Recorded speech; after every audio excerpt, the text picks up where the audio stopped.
Hey, you know what it is? It's Bad Idea Radio, keeping it live every day.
Married with one wife, three children. Okay.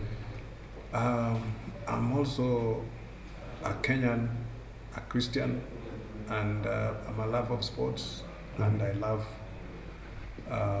being around people, and I enjoy serving people, especially people who are vulnerable. Yeah. And that is my passion, that I always strive to do something. Ile ambayo zinaweza inua maisha ya watu. Hiyo ndio sometimes hiyo ndio my hobby. Okay. Yeah. Nice. That's nice.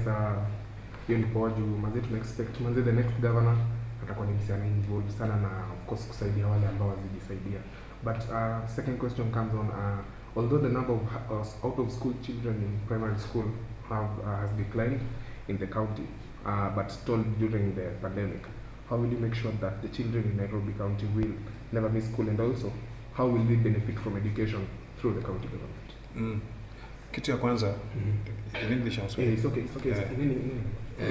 Kitu ya kwanza mimi nataka kusema kwamba watoto wote lazima wakuwe shuleni. Nakumbuka hapo nyuma kidogo miaka 2-3 imepita. UNICEF walikuja na program ambayo ilikuwa wanafanya campaign ya watoto wote wakuwe shuleni. Na walikuwa wameweka mradi ya kwenda mashinani kuangalia watoto ambao hawako shuleni, waulize ni nini ambaye imewazuia kuwa shuleni ili wapate kusaidiwa warudi shuleni. Nafikiri hiyo ndio njia nzuri ya kujaribu kuelewa wazazi kwa nini mtoto hayuko shuleni, ili tuhakikishe watoto wote wanaenda shuleni.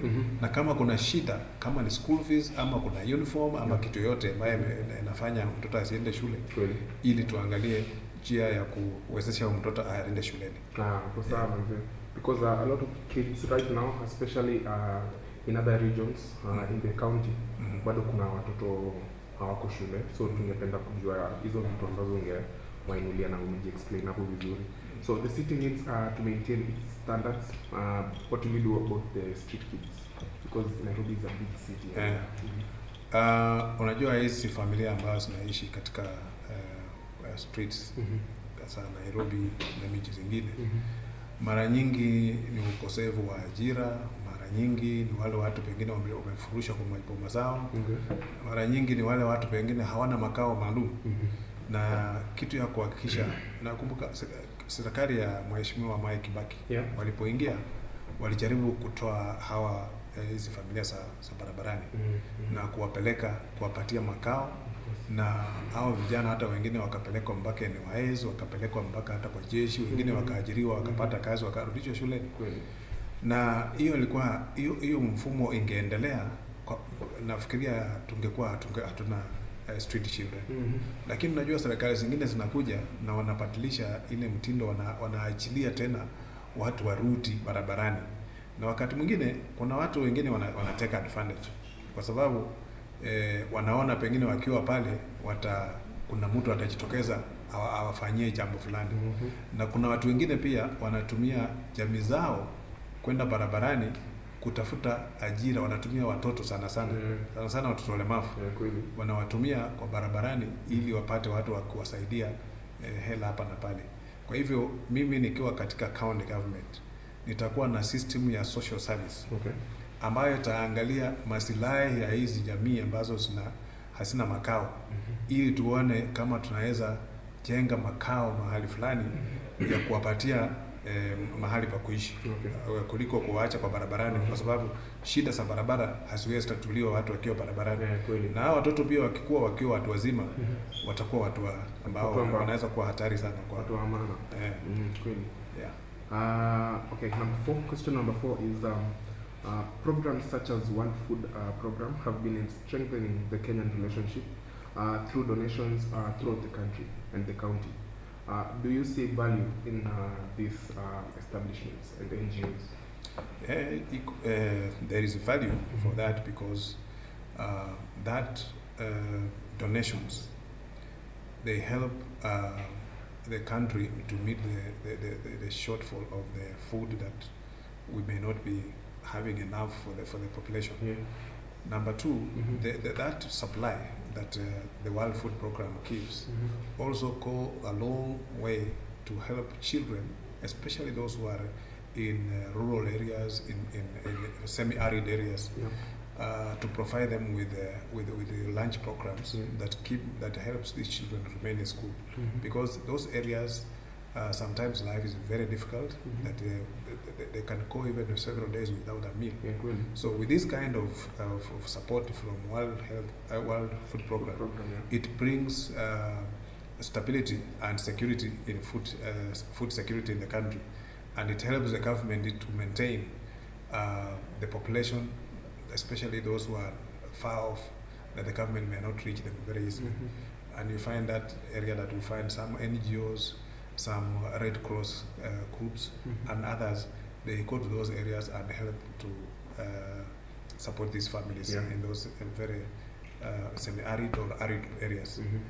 So the World Food Program, I think, is a very good program that we should encourage, and the government should also improve on food security, because many times this country is an agricultural country, but we are not utilizing that properly. We have sufficient rates, and there was even a program where we were supposed to do irrigation and improve on production of food, and that program failed. But I think it's not lost, that we can still revisit and see how we can still revive it and see how we can improve on our food security. Amazing.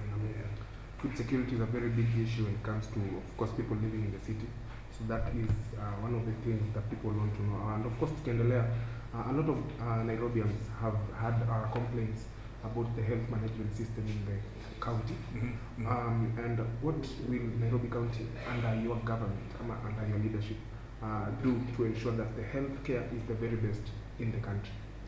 Yeah, and you realize just of recent, the NMS have put up several health facilities across the city to improve on the number of hospitals that were there, and the former city council dispensaries that were there, and some of them had gone down. Now these facilities, what I can do as the governor of Nairobi is to make sure that they have sufficient supply of medicine, and also they have medical personnel deployed in these areas so that the people within those localities get services at a short distance than what they have been doing. Secondly, we also want to continue with that work that has been done by the NMS to build more health facilities in almost, I think every estate in Nairobi should have a health facility, a small health facility. Even if it is just for outpatient, it can help people. So, because if you look at the old estates like South B, South C, Shauri Moyo, Langata, all those, each of those estates had a healthy facility, and in fact they had almost all the amenities. But the upcoming estates have not been provided with that. But if you look at the master plan of Nairobi, every area that is licensed for development, they have those facilities. It's only that the developers avoid to do those facilities because maybe of cost or something like that, or for lack of proper supervision from City Hall. Because if they do, then people will have those services. People would like to know, you've transformed the greater, you've transformed Westlands to greater heights. What is the secret, and how will you transform Nairobi County as a whole to be resolving here?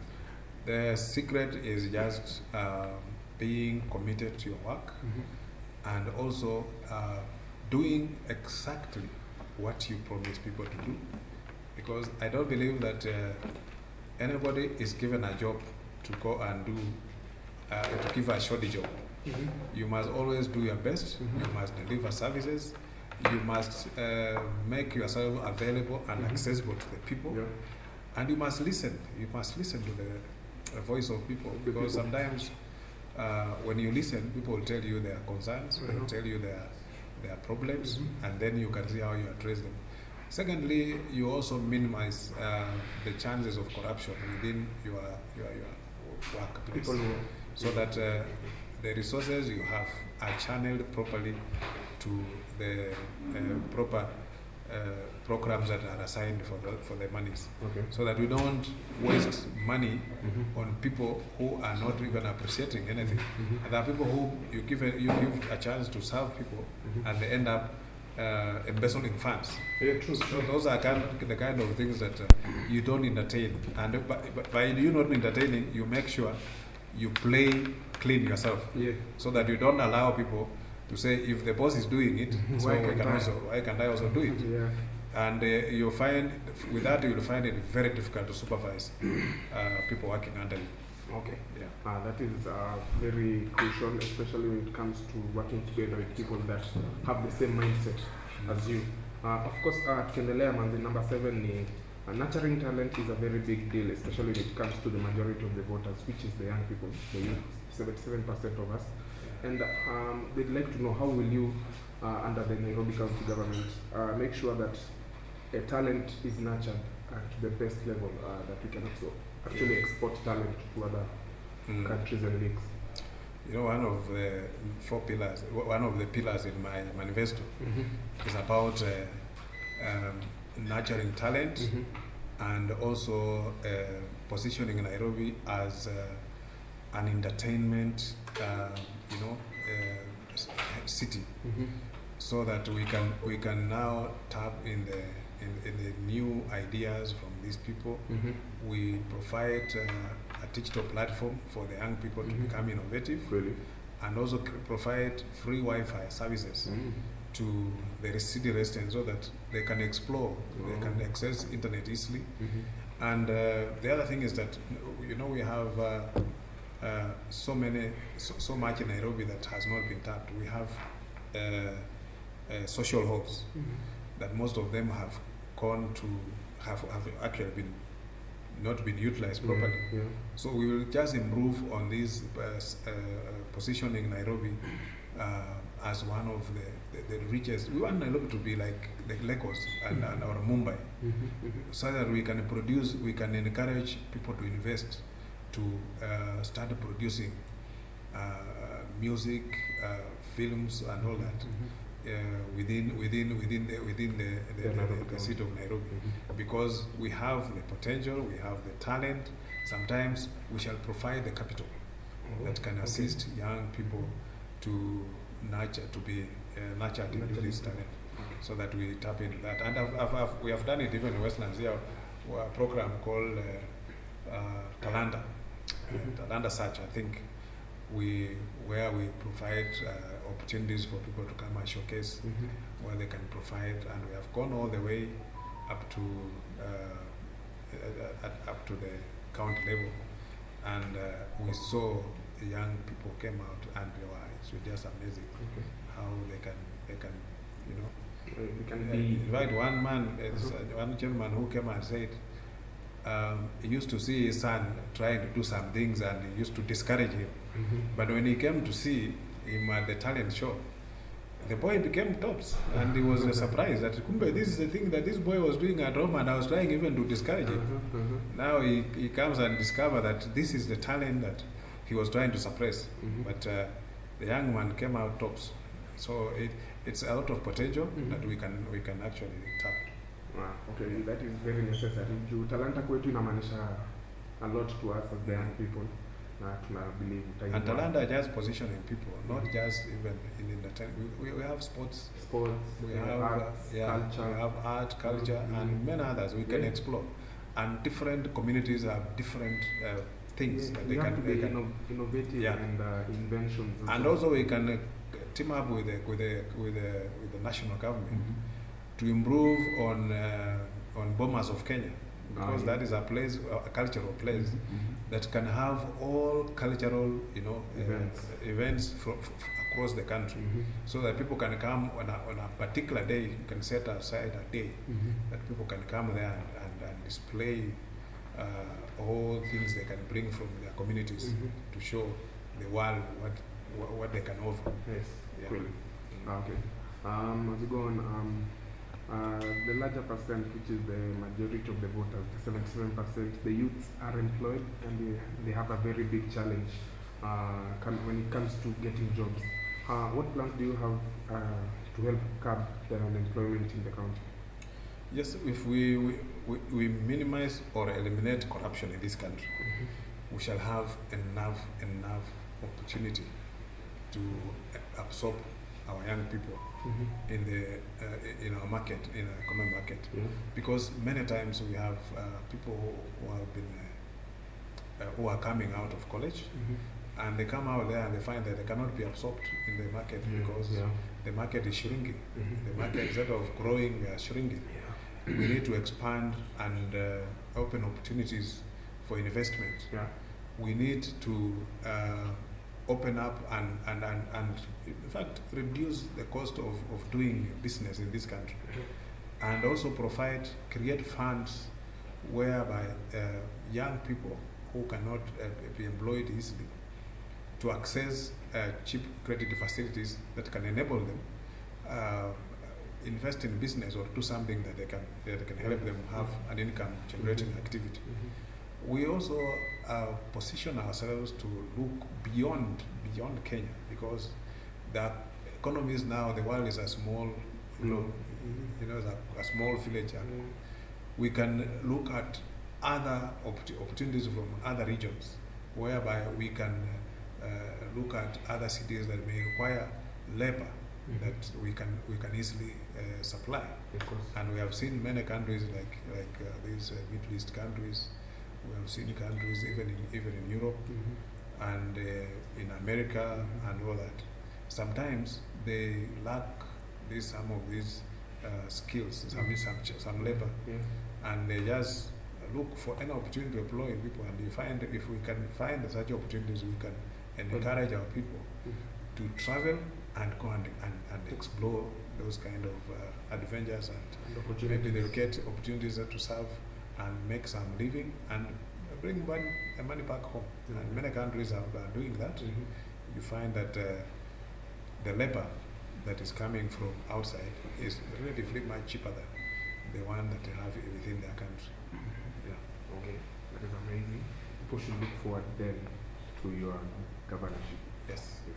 Okay, being a member of the National Council of Persons with Disability, how do you intend to improve lives with people living with disability in the Nairobi County? First of all, I'll create in my government and make sure I have a special unit, not a unit, a special desk in my office, and where I'll position as somebody who deals with issues with disability, who will advise me on policy matters to do with disability. And then we will also position ourselves to connect with the National Council of Persons with Disabilities to see how we can partner together to see how we can improve the quality of life for people with disability.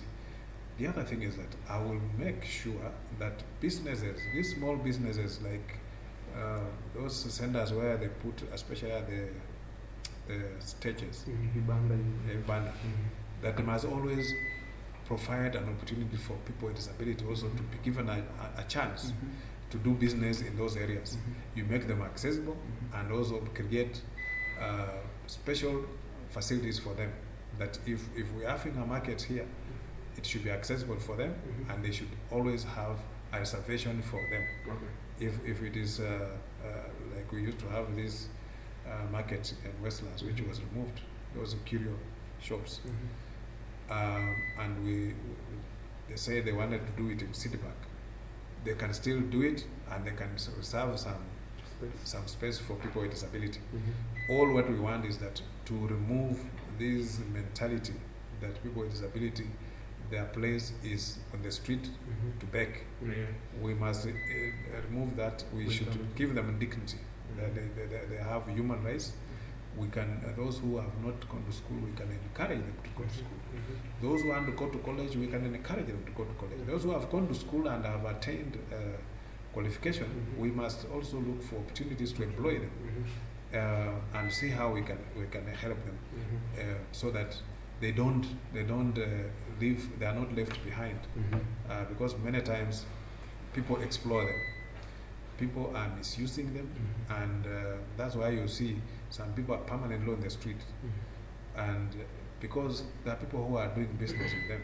They drop them in the morning, they pick them up in the evening, and I'm told sometimes if the day has been bad and they has not collected enough money, he might not even eat. So we that is something that we very seriously look into and completely encourage. In fact, in my own estimation, I think within my first 5 years, we should not have any street family. We should not have any beggars on Nairobi streets. We shall have Nairobi as city of people who are dignified and are living a decent life. Not anybody coming out and going to beg, no. They say disability is not inability. Yes, and we also say nothing about us without us. Because if you cannot make a decision when I'm not there, and you claim to be making them on my behalf. Kweli. Okay. Watu wa Nairobi wengi pia sana wanataka kujua what do you plan for the Dandora cabbage site? That is a very good question, because Nairobi has been bursting in cabbage and solid waste all over the place. And Dandora has been there forever and ever. So my thinking is that we should now look in a way of decentralizing waste disposal and come up with facilities. And in fact, it's already, I'm sure it's already there, because we have passed some law in Parliament where we are supposed to create factories to recycle waste.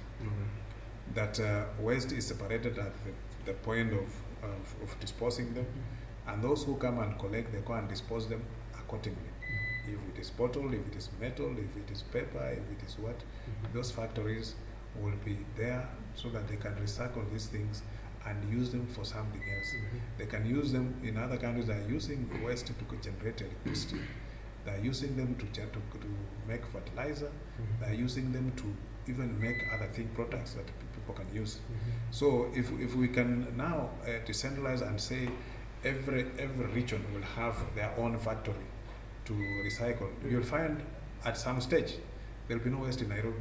And in fact, those factories might even start running dry, because the waste will be not there. If you go to cities like Tokyo, they have zero waste. There's completely no waste because now what they are grappling with is e-waste because it is the one now that it's coming up. In Tokyo, they even these vehicles that are old and can no longer be used, they take them to the factory and crash them and use them for something else. So completely, we must always look how do we improve our environment by making sure that we maintain a clean environment and also educate people on how to dispose of their waste, not just throwing it all over the place. We position places, and we shall have those